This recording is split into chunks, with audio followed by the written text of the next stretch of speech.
Okay, today we're going to talk about the ventral cavities, ventral being on the front side of the body or the anterior side of the body. You have what's known as the thoracic cavity, and that is this cavity that sits above this dome-shaped muscle here called the diaphragm. So this is your diaphragm, and that kind of separates out your thoracic cavity from your abdominopelvic cavity. So let's start first and see what we find in our thoracic cavity. Well, obviously you're going to have what I'm holding in my hand here, a lung. You've got two lungs. You have a right lung and a left lung. Remember, when you're looking at models, the model's right is this way, but when you're looking at it, it looks like it's on the left. So you're always looking opposite when you're naming things on a model. So this would be the right lung, this would be the left lung. Just be sure you do that when you're naming things on your lab stuff. But anyway, so you have two lungs. You have a right and a left lung.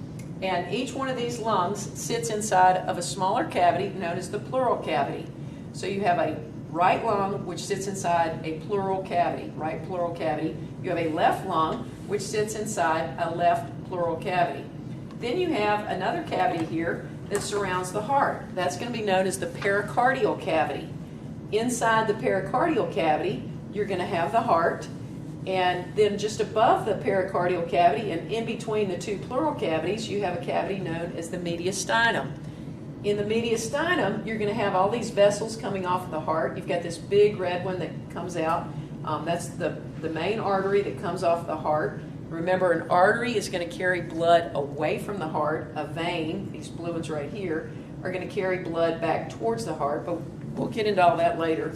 But you have the aorta, which is your main artery, and then you've got your superior vena cava coming in here. This is actually an artery right here, so don't go with blues and reds and go, oh, all arteries are red and all are blue. We'll get into more of this in detail later on, but for right now, just know that this big curved one coming off the top is going to be your aorta, and then this is your superior vena cava, which is bringing blood back to your heart.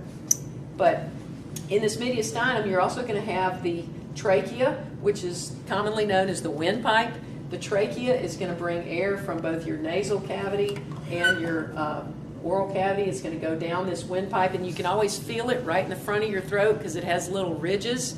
Those are cartilage rings, and you need that cartilage because you want to make sure that that windpipe or trachea always stays open. You never want your trachea to collapse, or then you'd have trouble breathing. So you have this these cartilaginous rings that keep it hold it open so that it doesn't collapse. Then behind the trachea, which we were talking about something that's behind, that would be, I had to stop and think, posterior. So if something is behind something, it would be posterior. You're going to have another tube, this tube right here. That's the esophagus. The esophagus is going to be the tube that brings food and drink from your mouth all the way down, and then it's going to go into the stomach that sits right here like this.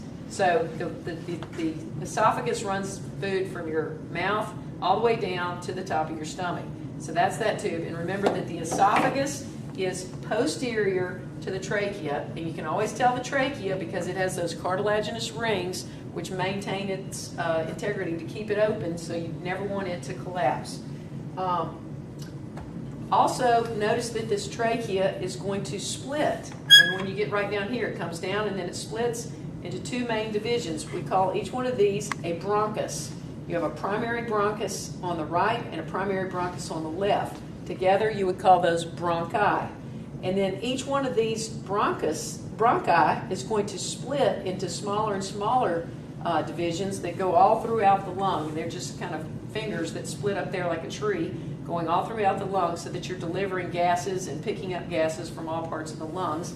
These are going to be known as your bronchioles. You have secondary and tertiary bronchioles, and we're not going to get you to name all those right now, but just know you have the trachea, then you have the right primary bronchus, the left primary bronchus, and then all the different bronchioles or branches of these bronchi. And then behind the trachea, or posterior to the trachea, you have the esophagus, which is that food pipe that brings food and liquids down from your mouth all the way down to your stomach, which sits right here. And those are going to be the cavities in your thoracic cavity. So you have the thoracic cavity above the diaphragm, you have the two pleural cavities that hold the lungs, and then